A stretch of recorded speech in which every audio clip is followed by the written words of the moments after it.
its silver light so calm and still. I sit and wave, my candles gleam, my heart adrift in a wistful dream. The air is thick with whispers near, yet none are thine, my love so dear. Calendrier de l'Avent, la 18e petite fenêtre. Donc nous allons parler en fait de l'aspect symbolique et spirituel et des avantages spirituels à changer de lieu pour son anniversaire. Puisque vous savez qu'en astrologie, en tant qu'astrologue, on est souvent amené en fait à faire des localisations de révolution solaire, c'est-à-dire à inviter des natifs à changer de lieu pour changer leur année. Alors, au-delà de l'aspect, on va dire, pratico-pratique, c'est-à-dire comment ça se fait que ça soit possible et qu'est-ce que ça change. Alors, on va en dire un mot, c'est-à-dire que comment ça se fait que ça soit possible?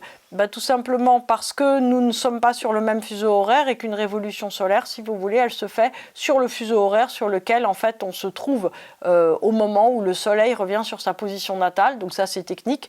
Et qu'est-ce que ça change? En fait ça va changer la teneur des lignes événementielles de votre année. Donc ça peut faire des choses qui quelquefois, pas systématiquement, mais peuvent être intéressantes. Donc là on va revenir sur l'aspect spirituel des choses. En astrologie spirituelle, nous ne naissons pas une seule fois, nous naissons chaque année littéralement, c'est-à-dire que chaque année c'est un renouveau, c'est un point de départ, la charge en fait d'un nouveau programme de vie que nous allons devoir réaliser. Alors c'est intéressant parce que on pourrait se dire que chaque anniversaire, si vous voulez, c'est comme une incarnation différente, c'est-à-dire que chaque anniversaire en fait rebat les cartes sur le même, c'est-à-dire que chaque année en fait notre thème natal est remis en mouvement et remis en phase avec un autre principe de hiérarchie, un autre principe, on va dire, de prééminence, d'organisation, pour nous faire travailler une énergie, une direction de vie, une organisation d'une façon ou d'une autre, et nous permettre en fait d'explorer ou d'aller plus loin sur certains domaines.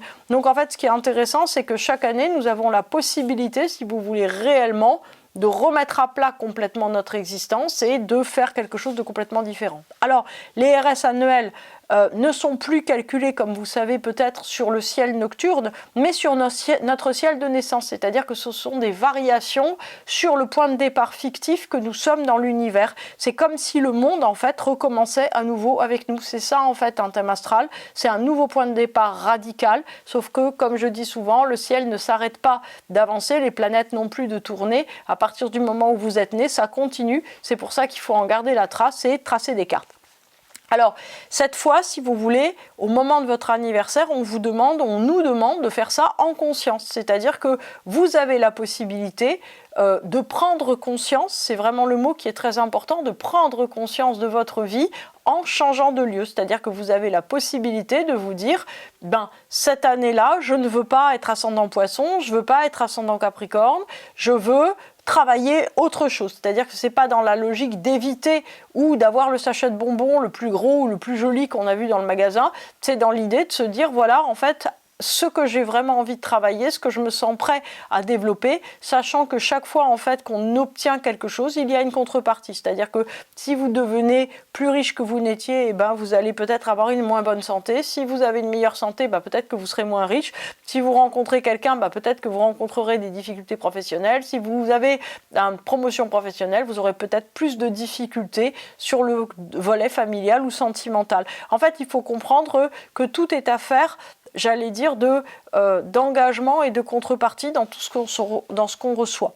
Donc on est dans une logique conforme à celle de l'évolution. Donc nous en tant que terriens, pour prendre conscience, nous avons traditionnellement deux dimensions.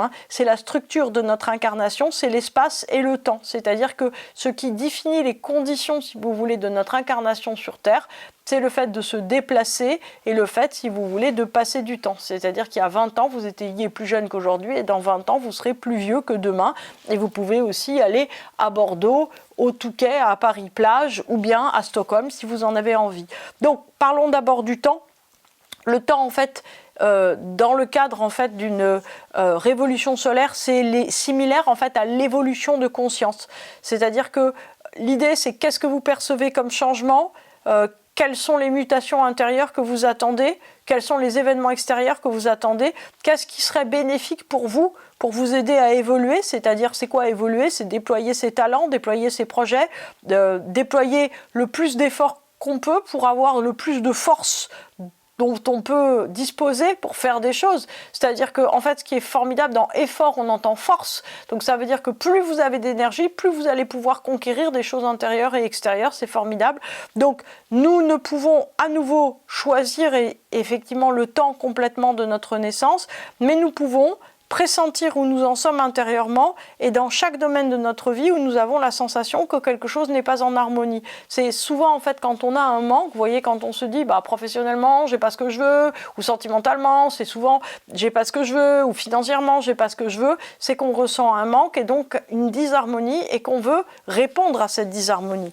Donc si quelque chose nous soucie, est constamment au cœur des discussions, c'est comme ça qu'en fait vous savez que c'est disharmonieux, alors il se peut que ce domaine connaisse une évolution importante et donc des événements marquants. C'est-à-dire qu'à chaque fois qu'il y a une disharmonie, il va falloir revenir dans l'harmonie et ça passe, on va dire, par des épreuves, c'est comme des petits dragons, donc ça passe, si vous voulez, par des événements. Donc, il va falloir apprendre à décrypter notre réalité au présent pour ne plus être ballotté par les événements. Alors je vous la refais parce que c'est vraiment très important.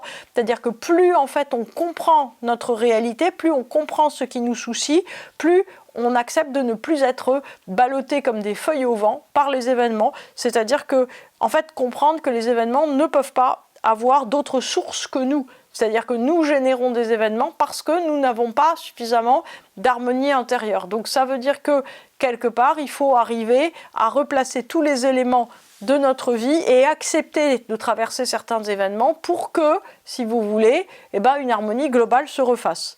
Donc si quelque chose est complètement fluide, mais ne fait que se démultiplier dans la même direction sans connaître de changement de direction ou de but, en fait ça ne va pas. C'est-à-dire qu'il faut, si vous voulez aussi, que quand on a atteint un degré de maturité dans quelque chose, par exemple toutes les pommes du pommier sont mûres, c'est le temps de l'automne. Vous voyez, c'est-à-dire qu'à chaque fois que vous avez quelque chose, si vous voulez, qui a très très bien réussi, il faut que la forme change radicalement pour qu'on puisse passer à l'étape d'après. Alors, en fait, rien sur Terre ne peut réellement changer d'échelle, c'est-à-dire changer de taille, sans changer de forme. C'est-à-dire que si, en fait, vous voulez passer, je ne sais pas moi, d'une entreprise où vous êtes tout seul à travailler à un bloc qui contient 120 000 employés, vous allez avoir énormément d'étapes entre les deux. Vous ne pouvez pas, en fait, être dans une droite ligne. À chaque fois, si vous voulez, il va y avoir des fins et des commencements. Et en fait, ça, il faut arriver à l'accepter aussi dans notre vie. En fait, les événements, c'est quoi? C'est des fins d'étapes pour permettre le commencement de quelque chose d'autre et donc une reformatation globale des choses. Donc, chaque fois, on doit laisser quelque chose pour qu'autre chose puisse grandir. C'est la donne même, en fait, de l'incarnation. Alors, attendez, parce que voilà. Donc, l'espace, maintenant, est une donne encore plus étonnante et encore plus importante puisque le temps, on peut le changer par la prise de conscience, par l'évolution. L'espace, on a des jambes, donc on va pouvoir changer quelque chose sur l'espace. Donc avec le temps, on fait, numéro 1, ce travail de pressentir les événements et de voir, si vous voulez, quel domaine ne va pas être en harmonie et de savoir donc qu'est-ce qu'il va falloir, en fait, sur quoi on va travailler. Et donc en prenant conscience de ce qui doit changer, on vit moins mal les crises de croissance, les crises de changement, etc. Puisqu'on se dit, ok, en fait, j'étais dans une impasse, pour que ça se développe, il fallait forcément que quelque chose se refasse.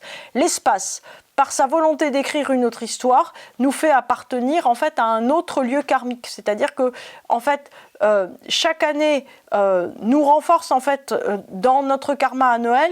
C'est-à-dire que au fond, si vous voulez, à chaque fois, on se retrouve dans une énergie, si vous voulez, qui se renouvelle. Si on passe notre anniversaire constamment, j'allais dire, au même endroit, en fait, on se dit que on continue à être dans le même bain énergétique. Il n'y a pas de changement fondamental. Alors, il ne faut pas forcément faire des sauts de puce à chaque anniversaire, mais il faut savoir que lors d'années importantes, en changeant de lieu pour notre anniversaire, en fait, on met à la main, à la pâte dans notre nouvelle naissance. C'est-à-dire qu'on se dit, moi, je veux une nouvelle naissance, je veux véritablement un nouveau départ, même psychologiquement. Vous voyez, si vous décidez de faire un voyage pour votre anniversaire, C'est pas la même énergie que si vous vous dites non mais moi je fais une journée normale, je peux pas bouger, etc., etc. Donc c'est vous qui décidez un peu, en fait, pas beaucoup, mais un peu de l'accent énergétique mis sur votre vie. Donc on ne peut pas tout changer, mais nous pouvons décider de prendre conscience plus vite et d'aller au pas d'après de notre vie. C'est-à-dire qu'on peut décider, si vous voulez, d'essayer d'accélérer un peu les choses. Après, si on accélère les choses, il faut avoir de la force aussi, parce que, si vous voulez, plus on accélère, plus, en fait, l'erreur est fatale. Vous savez, c'est l'idée de, si vous avez, en fait, une voiture qui va à 10 à l'heure, même si, en gros, vous sortez de route, c'est pas très grave. Si vous allez à 350 à l'heure, ça peut vous coûter la vie. Donc, il faut savoir que quand on accélère, ça veut dire que la vigilance, l'exigence, la capacité d'effort, de travail, de force, d'attention va être aussi décuplée. Donc, plus un moment d'anniversaire devient une prise de position et de décision pour l'avenir, pour ce qu'on veut voir advenir, plus notre prise sur notre destin est réelle. Alors, la dimension symbolique, si vous voulez, temporelle d'un anniversaire, c'est de comprendre en fait que passé, présent et avenir peuvent se retrouver. Il y a aussi, si vous voulez, un moment de suspens en fait symbolique au moment d'un anniversaire, parce que quelque chose touche l'éternel. Donc ainsi, l'âme peut se demander où elle en est de son parcours de vie et combien de temps il lui reste pour tout ce qu'elle a encore à accomplir. Voilà. C'est aussi un moment où on peut repenser nos engagements, nos choix, etc. Donc, moi, je vois beaucoup les anniversaires comme une sorte de redite de la réincarnation, c'est-à-dire que c'est pas la peine d'en faire tout un plat de la réincarnation en se disant « Oh, je vais changer de corps, je vais changer de corps », mais chaque année, en fait, on change de corps, c'est-à-dire que chaque année, en fait, on est un nouveau départ. Chaque année, en fait, nous mourons, nous renaissons, nous sommes, en fait, dans une continuité, c'est notre thème natal, la continuité, mais aussi dans une rupture, puisqu'on a des énergies qui sont différentes, un ascendant qui est complètement différent, un axe des nœuds qui sont complètement différents. Donc on a l'impression tout à coup en fait que notre programme de vie semble changer, mais en fait ce n'est qu'en surface, puisque c'est toujours bien la même vie et ce que nous avons à accomplir. Donc en fait, si on se remet dans un cadre plus grand, vous voyez, par exemple de continuité cosmique, ça veut dire qu'à chaque existence, nous avons le même programme de vie, donc nous prenons une journée ou une année. Donc méditons vraiment sur ce point, que chaque année est comme une nouvelle incarnation, sans que cela signifie également que nous avons une relative lenteur en fait à changer, et donc de l'importance, vous voyez, de tirer parti de chaque moment. Donc en fait, si vous voulez, c'est très important à mon avis de vouloir faire, de vouloir avancer, de vouloir, si vous voulez, prendre une décision, j'allais dire, par rapport à sa vie, de se fixer des objectifs, en fait, si vous voulez, de se donner autant de barreaux de l'échelle que possible pour faire aboutir des choses, puisque plus, en fait, on est déterminé, vous savez, c'est tous ces machins, le programme en 21 jours, j'ai changé ma vie, tous les trucs que vous trouvez sur Instagram, à partir du moment, en fait, où on prend une décision et on s'accroche à cette décision, la vie tout entière peut changer. C'était un peu l'idée de mon Gradus de l'année dernière, c'est-à-dire que quelle que soit la décision que vous prenez, vous pouvez vous rendre compte que votre vie entière va changer. Donc là, en fait, on est dans la même chose. C'est-à-dire que là, si vous voulez, il s'agit en fait de le faire en conscience très profondément, de se dire « Ok, s'il y a quelque chose qui est disharmonieux, je vais tout mettre dessus pour que, justement, ce problème-là se résolve, y compris, pourquoi pas, le fait de changer de lieu pour son anniversaire. » So true, I vow my soul belongs to you.